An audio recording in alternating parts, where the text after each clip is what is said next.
This is Windows XP. I have just connected an RTL-SDR dongle. It's a dongle with E4000 tuner and the RTL2832 chip.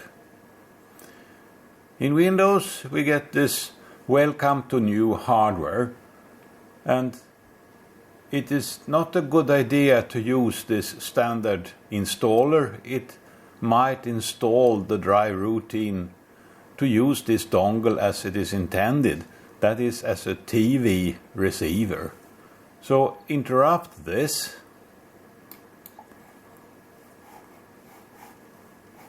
and interrupt this one. There are two interfaces on the dongle. And go out on the internet instead.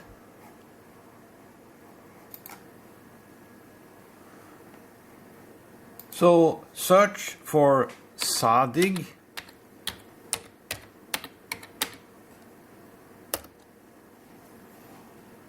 because this will make installation easy. Go here, the akeo.ie,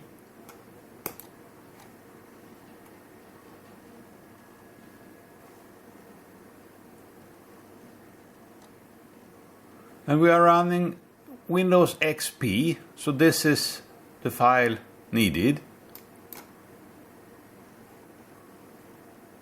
And I want to save this on the computer.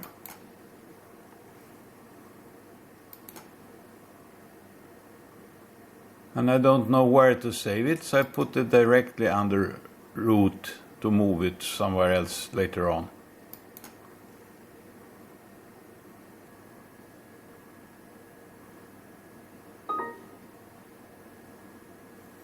Okay.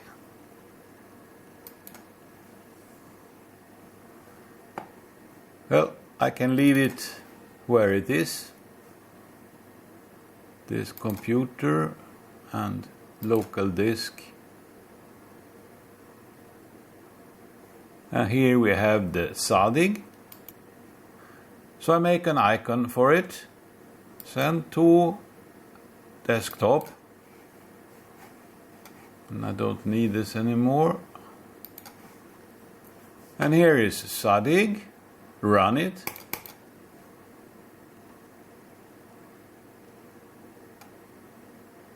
Run.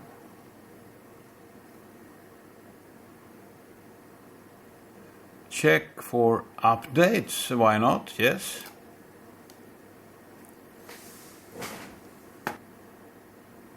And it finds bulk-in interface 0, which has no driver yet, so install driver.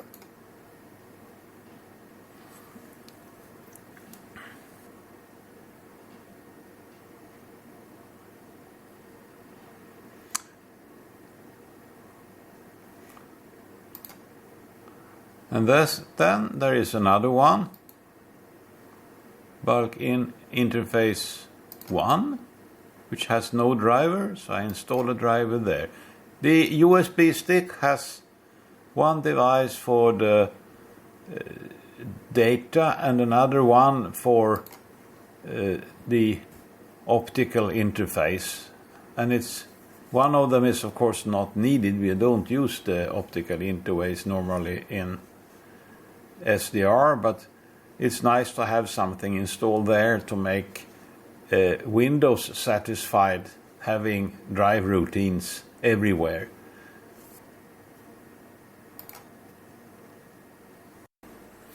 Now I can start Linrad.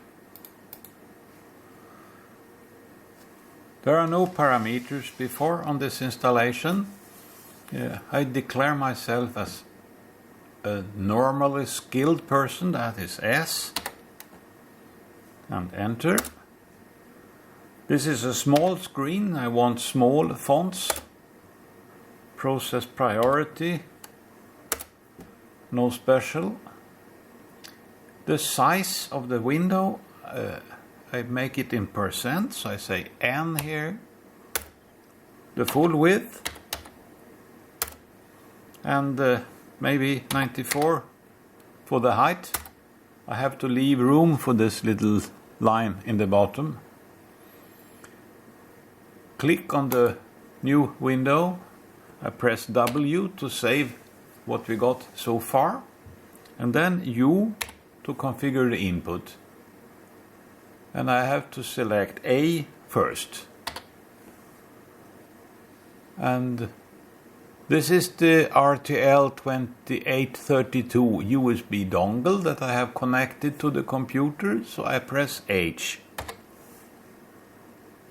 And it finds a dongle. This one I have given the serial number 7 sometime long ago. And I have only one dongle in this computer now, so I can select 0 to get it. And I have to select the sampling speed. The higher the better. This computer is a Pentium 4 with 2 CPU cores. I run it at 2 MHz.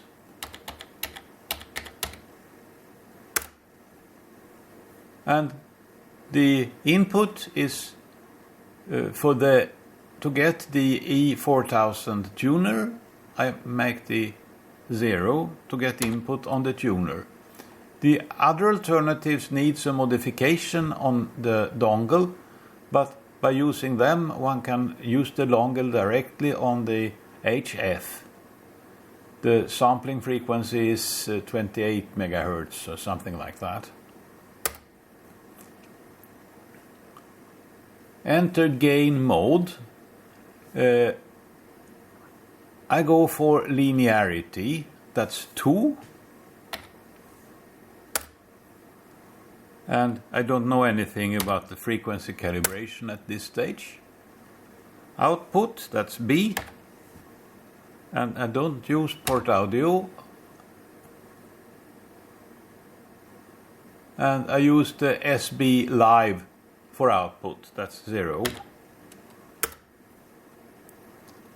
And this will be good for now. X to get to the main menu, and then something. I press W to make Linrad remember the input and output setup. And then go somewhere. I can go to the E for FM. And there are no parameters yet. I just press enter and enter and enter and enter to select the defaults. And here we are, 97 MHz.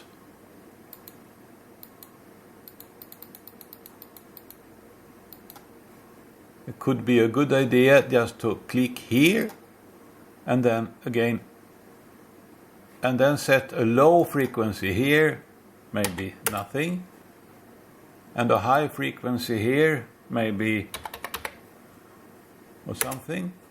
Then the Linrad will select the highest and lowest possible. I click apply, and here we have the full 2 MHz spectrum.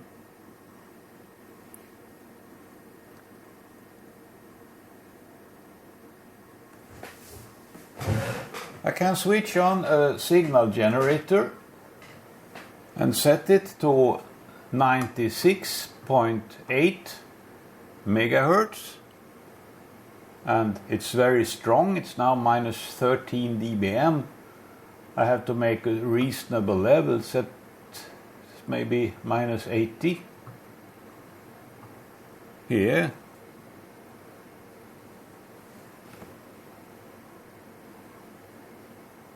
Run the waterfall faster.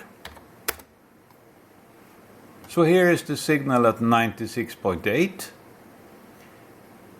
This dongle gives only 8-bit. Look at the amplitude margin. I mean the margin to saturation of the AD converter. That is by pressing A. And it's here 18 dB. So I increase the signal level by 18 dB. Not quite, but close to that. I go from minus 80 to minus 65.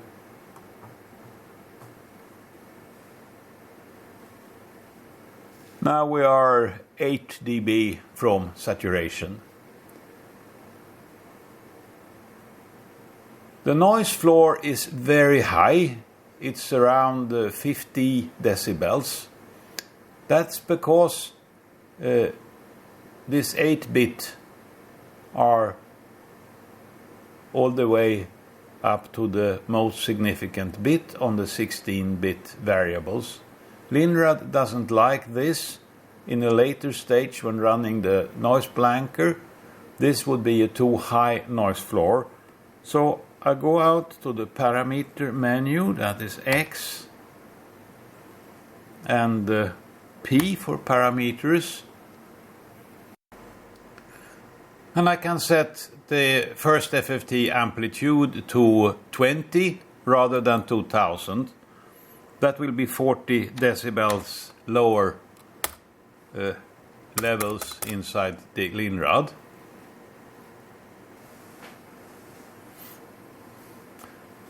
Here is the signal, and that is the mirror frequency.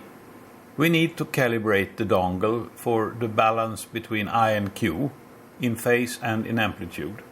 That is X, and then C, and then A.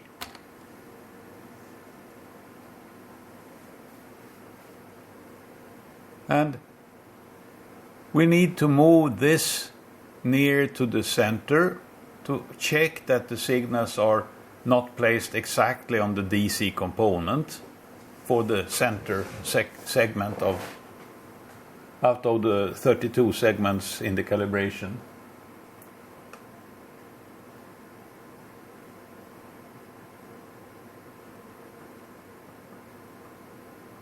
Something like this. I clear the memory, C, and now we have the center segment out of the 32 segments. I then have to set the step size, right? 2 megahertz divided by 32 is 62.5 kilohertz. Frequency increment set 62.5 kilohertz. And then press the button. And wait for magenta pixels to become red.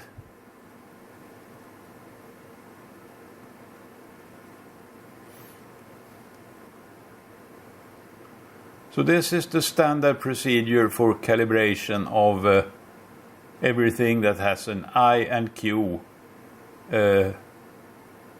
which are not digital.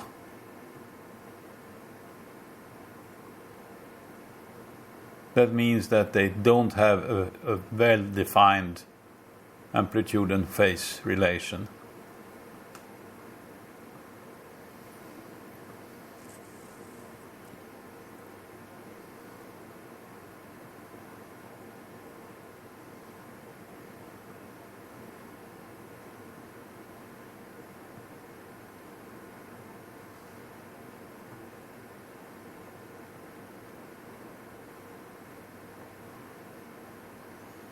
Okay, have a look at it. That means U, and it looks a little bit irregular. I don't know whether this is a real effect or an artifact. I repeat the calibration. That means enter and do it once more.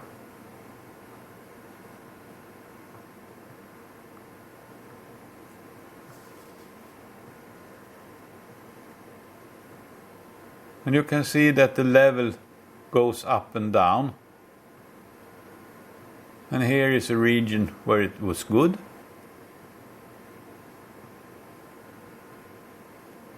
There is the image, there.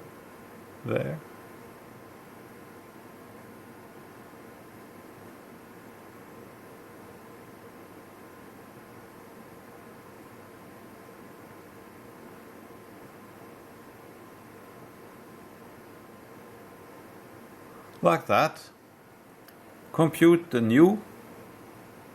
It means add the information from this sweep on top of what we had before. And these are the corrections that were done to the previous calibration. And I press enter and have a look again. There is the signal, so the mirror should be there about. Let's see. Wrong direction.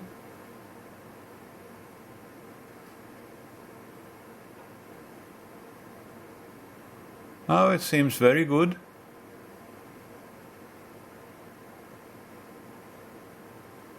We cannot see the image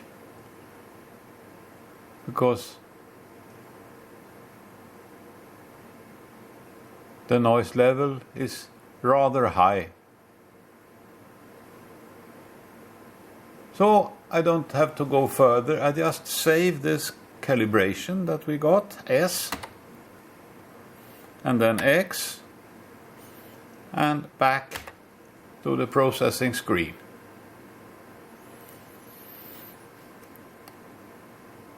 Now it's time to find out what kind of processor load this is generating. It's just a Pentium 4 and we are running at 2 MHz. That means type T for timing. And oops, I need to take away this properties, hide, okay, and then get back to full size. Here we have nearly 70% CPU load. 64 of them are in the Fourier transforms, that is the first FFT, 63.9 or 64. So I can change a little bit parameters on the first FFT, X, P. I can make it 1 kilohertz in bandwidth rather than 100 hertz. 1 kilohertz. This will make the cache usage much better because the size is now 4096 and before it was 32,000 something. Let's see what that made. Enter, enter, enter, and T. And that made a big difference. Cache memory is much faster than the big RAM memory. Now we have 32. I can try one more thing. X, P. There are different implementations of the Fourier transform.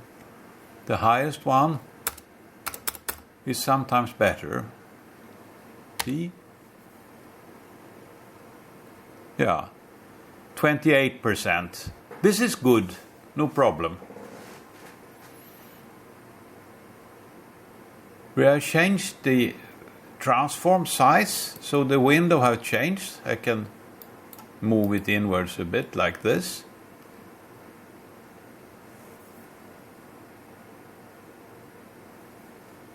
Next step is to calibrate the frequency response.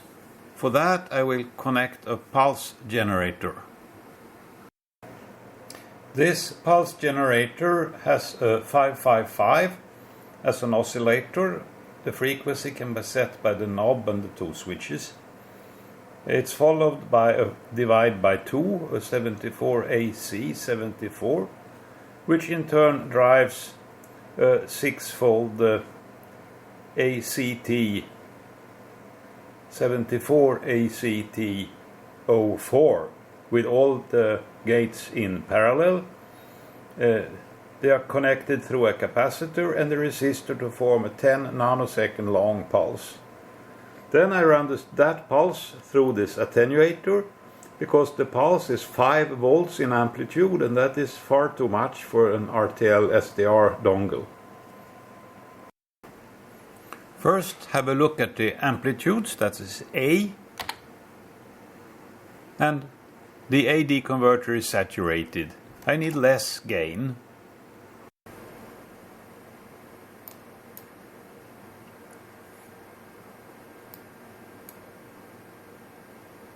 Oops. Now lean rod hangs. For a while, I press A, and A again. We are still saturated, so I go down one more step, and lean rod hangs again. It's overloaded, probably mostly because of the fast waterfall. It may start again, maybe not.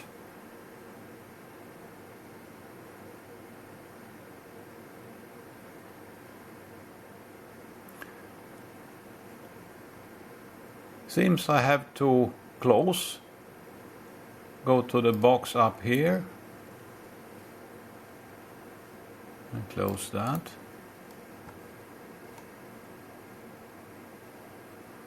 And restart. And E for FM again. And I make the waterfall slower. Let's say 200.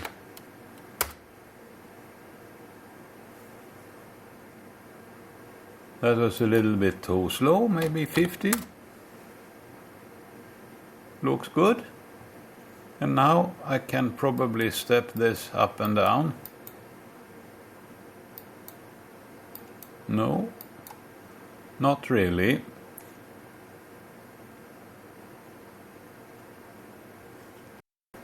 So I did an exit and a restart, and then go to the U menu and change the DMA rates. That is the buffer sizes.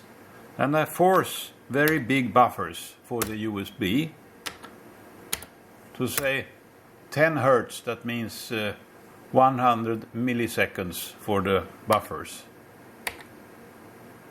W to save that, and then E.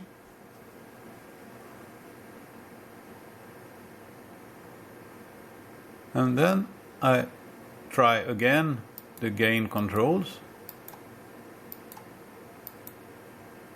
And you see, now it looks stable.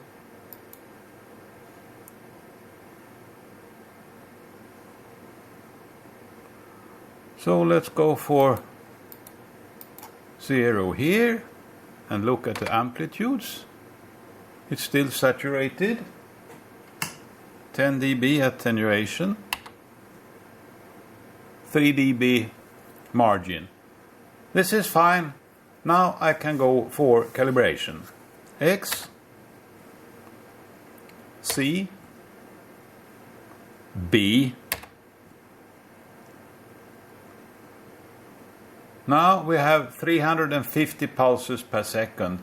That's not enough with the low signal to noise ratio these pulses have.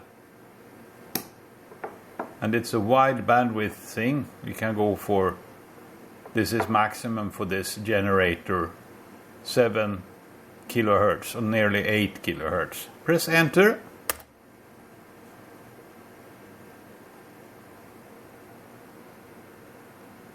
And lean rod complains the amplitude is not good enough. I ignore that I. And it's now collecting pulses. And we have to wait because these are pulses with poor signal to noise ratio. Now we have over 10,000 pulses. The wiggles you can see here on the amplitude, they are probably real and caused by some decimation process with the filter inside the RTL chip. I can magnify by pressing plus, and you can see this cannot be just random. It's a real process giving these wiggles. So compute the new corrections, that's U, and I don't want the gain to go up so high at the edges. I make the steepness smaller, that's F. Something like that. Accept, that's Y. And save this, S. And exit. And back to the FM screen, B. Now we have a flat frequency response and the mirror image is removed. It's time to listen to something. This is a local FM station. I click on it and it sounds terrible because we have only 10 kilohertz bandwidth. So I press X, P for parameters, and accept those. First mix a bandwidth reduction in powers of 2, it's 6, I make it 4. The FM mode can be used also for narrowband FM. So now we can see it's the same bandwidth, but I can bring it up now. Och nästa teckning vinner USA. Så att den studsar ut ur den. Det är ju glädjande. Börja om där ute innan de tar sig in I zonen och då tar det lite tid. Let's see how much CPU is being used. That's T. Kom igen nu Sverige, håll I, jobba, hitta och... And the FM detector uses Arcus tangents functions in the floating point processor. It's questionable if I can run the baseband faster than this. I will try it. X, P, and make this 3. That means that the baseband will run 8 times slower than 2 megahertz.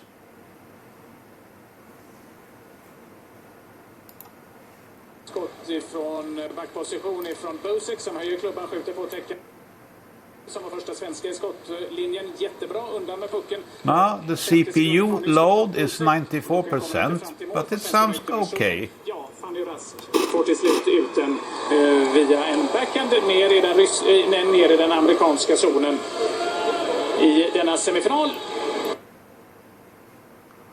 Turneringen här I Sochi. And you can see the filter is a little bit wider than the signal. So this is perfectly okay. 10 minuter av den och USA leder alltså med 2-0. Öser på nu vid nummer 1 överläge.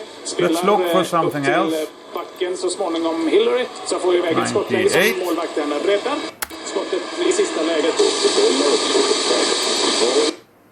Och det här gör att fler och fler människor kan börja fråga sig om den här regeringen är det bästa. Men jag tror inte det kommer att ske imorgon. Vi får se, vi får följa utvecklingen. Tack länge, Fredrik Uggla, professor I Latinamerika-studier. Here, there is a weak station.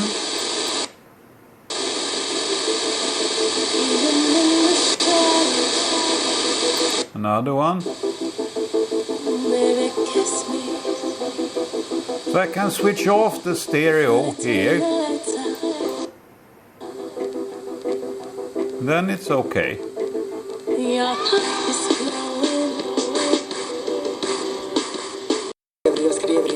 So I go back to stereo. And there is some noise in the background. I can bring up the gain on the dongle here.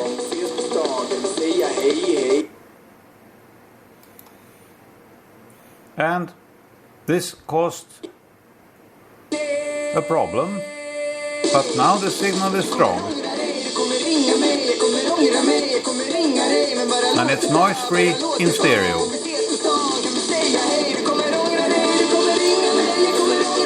And I can clear those error messages.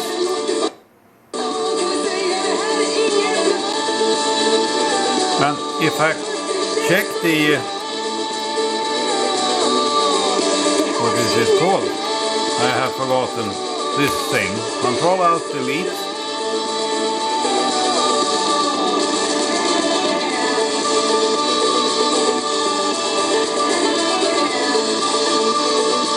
Well, the computer is busy. Here we have it. It runs for 100% CPU. Du stör dig hårt på mig med Marcus Krunegård. And it's not so bad. Remember that the priority of Lindrad here is just normal priority. It's 0. 2 är klockan och det är ju inte bara jag som står i denna studio. You can hear some small glitches. Du, Sara. God morgon. Hur är läget? Det är inte god morgon. Nej, god eftermiddag. Ja. Du är idag utklädd till en modern John Blund. So this is a Pentium 4 and it has 2 CPU cores. But for some reason it seems to only use one of them under Windows XP.